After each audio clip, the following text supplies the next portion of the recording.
Hello friends, welcome back in Learning Tips for our Beginner Kids. So today's my topic is related to कि parents की queries होती है कि nursery class का syllabus क्या होता है, नर्सरी क्लास में बच्चे को कितना कुछ कवर अप हो जाना चाहिए। यहाँ मैंने अलग अलग टॉपिक वाइज मैं यहाँ आपको बताऊंगी। स्टार्टिंग अपन करते हैं इंग्लिश से कि इंग्लिश में बच्चे को क्या और कितना आना चाहिए। अगर हम बात रिटर्न की करते हैं तो बच्चे को सबसे पहले स्ट्रोक्स कवर अप करवाए जाते हैं। जैसा कि मेरे पहले के वीडियोस में मैंने बताया कि स्ट्रोक्स किस तरह से करवाने हैं बच्चे को और कौन कौन से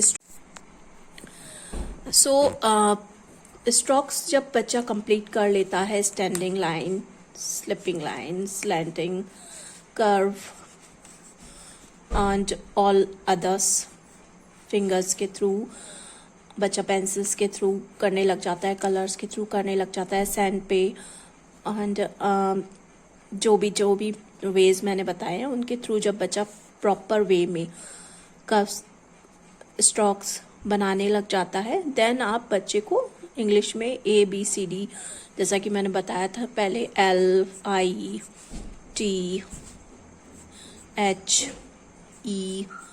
F इस तरह के स्लिपिंग और स्टैंडिंग लाइन वाले लेटर्स करवाते हैं। देन बाद में उसको स्लैंटिंग लाइन वाले AMN, तो इस तरह से बढ़ते हुए ये जितने भी आपके जेड तक के होते हैं लेटर्स बच्चे को करवाए जाते हैं। तो ये बात हो रही है हमारी रिटर्न की। रिटर्न में बच्चे को करवाते हुए जब A से जेड तक ओवरऑल बच्चा प्रॉपर वे में लिखने लग जाता है, साथ ही साथ जैसा कि मैंने पहले के वीडियोस में भी बताया है कि जब आप बच्चे को A करवा रहे हैं, जैसा कि मेरे सामने यहाँ पे बुक है, जब बच्चे को आप A करवा रहे हैं तो A for a, B for ब, इस वे में आपको करवाना है। बच्चे की जो लर्निंग हो रही होती है वो जो स्टार्टिंग में हो रही होती है वो उसके लिए एक लाइक हमेशा के लिए हो जाती है, तो उसे आप बार बार के लिए गलत ना करवाएं। मतलब लाइक A फॉर एप्पल, यदि बच्चे को एक माइंड में फिक्स हो गया है तो वो ऑलवेज एप्पल को A बोलेगा और A को एप्पल बोलेगा, तो ये रॉन्ग वे है। A फॉर अ ही बच्चे को आप करवाइए, जैसा कि मैं अभी आगे ही बताती हूँ।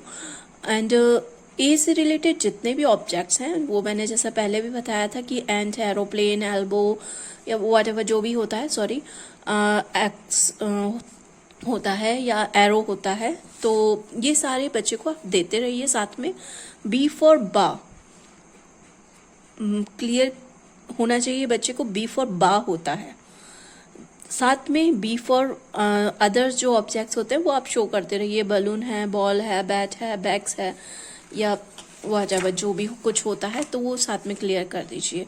C फॉर बच्चे को क्लियर करवाइए का, फिर देन उसको साथ में बताते रहिए। C for cat, cup, car, cow, carrot, camel, crow, काऊ।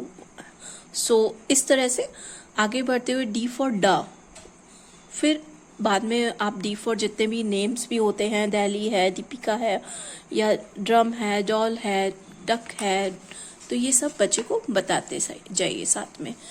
जब बात E की करते हैं तो E फॉर अ, फिर साथ में एलिफेंट है, एग है, इंजन है, ईगल है, F फॉर फ, तो बच्चे को यहाँ से लिप का जो टंग का मूवमेंट होता है वो भी आप साथ में शो कीजिए। फोनिक्स जो कि मैं बता रही हूँ यहाँ पर, फोनेटिक ABCD जो ये होती है, ये स्टार्टिंग से यदि आप बच्चे को करवाएंगे तो रियली आपको बहुत इसका बेनिफिट मिलेगा। बच्चे को आगे आपको क्योंकि पहले के ज़माने में जो चलता था लर्निंग, वो इस तरह से चलती थी कि हमें रटवाया जाता था। A for APPLE Apple, BALL ball, तो इस तरह से बच्चे को रटवा दिया जाता था, बट आज वो कॉन्सेप्ट डिफरेंट हो चुका है। इसी तरह से लाइक जब C का कॉन्सेप्ट आता था तो जो भी C से रिलेटेड स्पेल्स होती थी तो वो बेसिकली रटवा दिए जाते थे। बट आज totally all subjects are in English.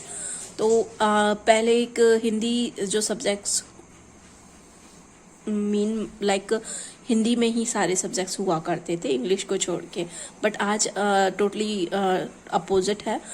Hindi को छोड़ के ऑल सारे जितने भी सब्जेक्ट्स होते हैं वो ओवरऑल इंग्लिश में ही होते हैं। तो बच्चों को स्पेलिंग अगर हम रटवा देंगे तो उससे हमारा पर्पस फुल नहीं होगा, बिकॉज यहाँ तो सारी स्पेल्स ही जो भी चलेगा सब कुछ इंग्लिश में चलेगा। तो बच्चों को क्रिएट करना आना ज़रूरी होता है, स्पेल्स उसे रीड करना आना ज़रूरी होता है। तो वो स्टार्टिंग से यदि हम उसे फोनेटिक के थ्रू करवाएंगे, लाइक यहाँ पर फिश है तो बच्चे को पता है एफ फॉर इश हो जाता है, तो easily he can read, he can write. So इसी तरह से आप बच्चे को करवाइए स्टार्टिंग से। तो जैसे मैंने बताया एफ फॉर एफ से रिलेटेड जितने भी ऑब्जेक्ट्स हैं वो बच्चे को आप दीजिए, फैन, फॉक्स, फ्रॉक। ऐसे ही आगे बढ़ते हुए उनसे रिलेटेड उनको एक्टिविटीज़ करवाते रहिए। जो भी ऑब्जेक्ट्स दे के आप पूछ सकते हैं कि ये किससे स्टार्ट होता है। तो इससे रिलेटेड बुक्स आपको मिल जाएंगी, कॉपी वर्क आप करवा सकते हैं। तो ये उनकी साथ के साथ एक्सरसाइज चलती रहेंगी। जब जी की बात करते हैं तो जी फॉर गा रिलेटेड टू ऑब्जेक्ट आप देंगे, ग्रेप्स है, गन है, गोट है, गम है। एच फॉर हा, hat, horse, house, hen. I for ई, igloo, ink, insect, ice cream. J for jug, jelly, jam, joker. K for का, काइट, कंगारू, की, king. L for lamb, lamp. Leaf, lion. L for जब lion की बात आती है तो बच्चे ऑलवेज लायन को रॉन्ग प्रोनाउंस करते हैं, बिकॉज जो उन्होंने लिसन किया होता है वो वही करते हैं, उनकी कोई गलती नहीं होती। But this is a lion, तो इसको बहुत रॉन्ग वे में प्रोनाउंस किया जाता है, तो इसका आप ध्यान रखिए। M for mug, mat, monkey, mango. M for Manish भी होता है।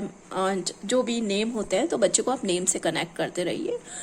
एन फॉर नेस्ट, नेब, नर्स, नोज। फिर देन अगेन इसमें एक्टिविटीज दी हुई है, तो एक्टिविटीज के थ्रू आप कनेक्ट करिए बच्चे को।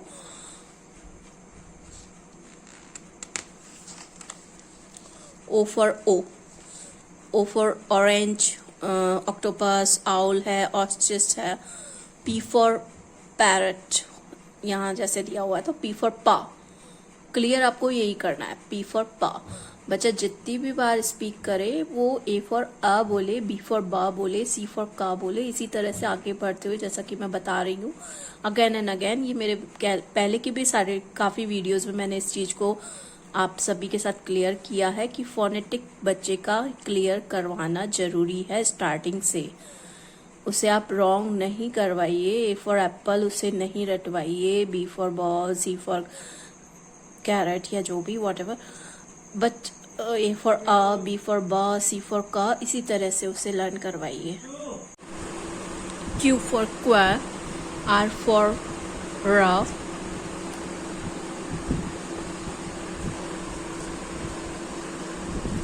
एस फॉर सा, टी फॉर टा,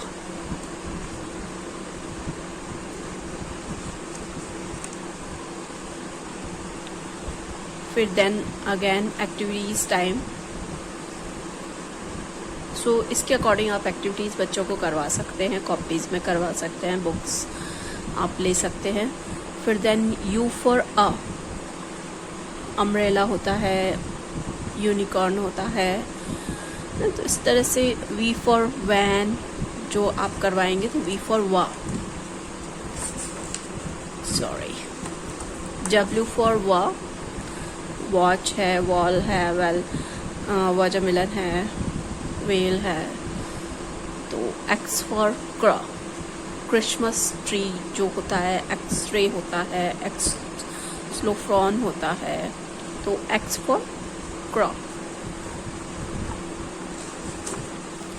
इसी तरह से Y फॉर या एंड Z फॉर ज। तो ये तो बात हुई अपनी A से Z तक। जैसा कि मैंने आपको प्रीवियस भी बार बार मैंने आपको कहा कि A to Z जब बच्चे आपको आप करवाएंगे तो फोनेटिक के थ्रू आपको करवाना है। सो इसके अलावा we were just talking about that कि सिलेबस, नर्सरी क्लास का सिलेबस क्या होता है। तो हम बात कर रहे थे इंग्लिश की। तो इंग्लिश में जब बच्चा नर्सरी क्लास में A to Z अंडरस्टैंड करने लग जाता है, रिकॉग्नाइज करने लग जाता है, फोनेटिक उसके क्लियर हो जाते हैं, देन राइट वो प्रॉपरली करने लग जाता है, देन आता है आपका जब LKG का स्टार्ट होता है तो बच्चे को स्मॉल ABCD करवाई जाती है। तो कुछ स्कूल्स में होता है कर्सिव करवाना स्टार्ट करवा दिया जाता है, और देखा जाए तो स्टार्टिंग में बच्चे को प्रिंट लेटर करवाना ज़रूरी होता है। इसका रीजंस हैं बिकॉज बच्चे जो होता है एवरीवेयर प्रिंट लेटर ही देख रहे होते हैं। जैसे लाइक आप बुक्स को भी अभी आप यहाँ देख रहे हैं, तो एवरीवेयर बच्चे की जो देखना होता है उसे प्रिंट लेटर देखना होता है। और यहाँ अगर LKG में ही हम यदि बच्चे को कर्सिव स्टार्ट करवा देते हैं तो एक तो उसके स्ट्रोक्स प्रॉपरली कर्सिव के लिए उसके एबल नहीं होते हैं, वो अच्छे से नहीं कर पाता, उसकी हैंड राइटिंग भी डिस्टर्ब हो जाती है आगे जाकर इस चीज़ की वजह से। साथ में उसको एक लिए कंफ्यूजिंग होता है बिकॉज एवरीवेयर तो वो देख रहा है प्रिंट लेटर, और जब राइट करने की बात आती है तो कर्सिव लिखवाया जा रहा होता है। सो ये हम लोगों का एक वे है कि हम बच्चों को प्रिंट लेटर करवाते हैं। सो बच्चे को आप प्रिंट लेटर ABCD स्टार्ट करवा सकते हैं। जब A to Z उसे कंप्लीट अच्छे से रिकॉग्नाइज करने लग गया है, लिखने लग गया है, देन आप उसको स्मॉल ABCD लिखवाएंगे। तो इसी तरह से फोनेटिक के साथ साथ उसे A से रिलेटेड जितने भी ऑब्जेक्ट्स होते हैं तो कॉपी में आप उसे अलग से दीजिए, बच्चा पेस्ट करेगा उससे रिलेटेड, लाइक A से रिलेटेड जितने भी आप कुछ भी आपको पिक्चर्स मिलती हैं जो भी A से रिलेटेड स्टार्ट होती हैं तो उसे कट करके दीजिए, बच्चा उसे कॉपी में पेस्ट करेगा तो उसे कनेक्ट करेगा कि this is started from A। तो यहाँ उसके बेसिकली होता है बच्चे का फोनेटिक क्लियर होना। बाकी इन चीज़ों का कोई मतलब नहीं है। A to Z रटवा लिया या आपने लिखवा लिया, ये कोई मीन नहीं रखते जब तक बच्चे का फोनिक क्लियर नहीं है, उसे क्लियर नहीं है कि A for A, B for बा, there is no mean of alphabets. Okay, so जब उसका ये ऑल ओवर LKG में A to Z स्मॉल वाला लास्ट दिसंबर तक बच्चे का ये हो जाता है A to Z बच्चे का ओवरऑल, देन उसकी बच्चे के 2 लेटर वर्ड्स जैसा कि मैं बता रही थी कि स्टार्ट कर दिए जाते हैं। लाइक A जिसे हम वोवल्स कहते हैं AEIOU, तो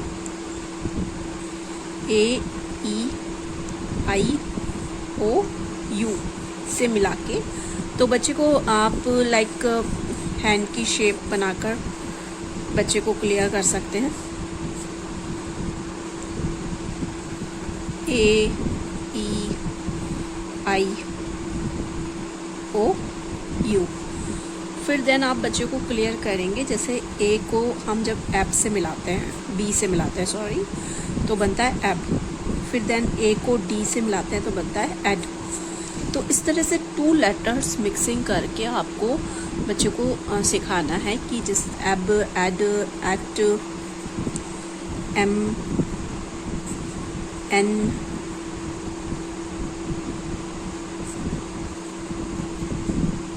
इस तरह से ऐप। तो ये फिर जब 2 लेटर्स क्लियर हो जाता है देन आपका 3 लेटर्स वर्ड्स आ जाते हैं। जैसे ऐप से मिला के डैब, बैड हो जाएगा, डैब हो जाएगा। एड वाले जो वर्ड्स आते हैं मैड है, कैड है, पैड, लैड, तो ये इस तरह से 3 लेटर वर्ड्स मिला के वो मैं आगे नेक्स्ट वीडियोज़ में मेरे क्लियर करूँगी। तो फ़िलहाल मैं आपको ये यहाँ पर कनेक्ट कर रही हूँ कि किस तरह से जब नर्सरी में A to Z बच्चे को क्लियर होता है तो उसके बाद LKG में स्मॉल स्टार्ट हो जाते हैं, देन दिसंबर के बाद आके इनके 2 लेटर वर्ड्स, फिर देन 3 लेटर वर्ड्स स्टार्ट कर दिए जाते हैं। देन बच्चा जब UKG में आता है तो यहाँ पर आकर उनके बहुत सारे लाइक 3 लेटर वर्ड्स तो होते ही हैं, साथ में साउंड वर्ड्स होते हैं, डॉल्च वर्ड्स होते हैं, साइट वर्ड्स होते हैं। तो इस तरह से बच्चे को रीडिंग एंड राइटिंग स्किल्स दोनों इसकी क्लियर होती जाती है। बच्चा क्योंकि फर्स्ट में जाके बच्चा पूरा सेंटेंस रीड करने लगता है, राइट करने लगता है, क्वेश्चन आंसर आ जाते हैं, तो वो इस तरह से बच्चा कनेक्ट करता है कि नर्सरी में A to Z उसका फोनिक क्लियर होना चाहिए, फिर देन उसका LKG में 2 लेटर वर्ड्स, फिर देन 3 लेटर वर्ड्स स्टार्ट हो जाते हैं। UKG में बहुत सारे और आगे के साउंड वर्ड्स और ब्लेंड्स आ जाते हैं, डॉल्च वर्ड्स, साइड्स वर्ड्स। तो ये हुआ बात हमारी इंग्लिश की, जो कि मैं आपसे कर रही थी सिलेबस की बात। तो इस वीडियो में मैं अपना इंग्लिश को ही लेकर चलती हूँ। नेक्स्ट मेरे वीडियोस में मैं मैथ को लेकर बात करती हूँ, बिकॉज़ ये वीडियो काफ़ी बड़ा हो जाएगा अदरवाइज़। सो अगर आपको ये वीडियो अच्छा लगता है तो आप इसे लाइक कीजिए, शेयर कीजिए, और यदि अब तक आपने मेरे चैनल को सब्सक्राइब नहीं किया है तो कर लीजिए। Have a great day. ओम शांति।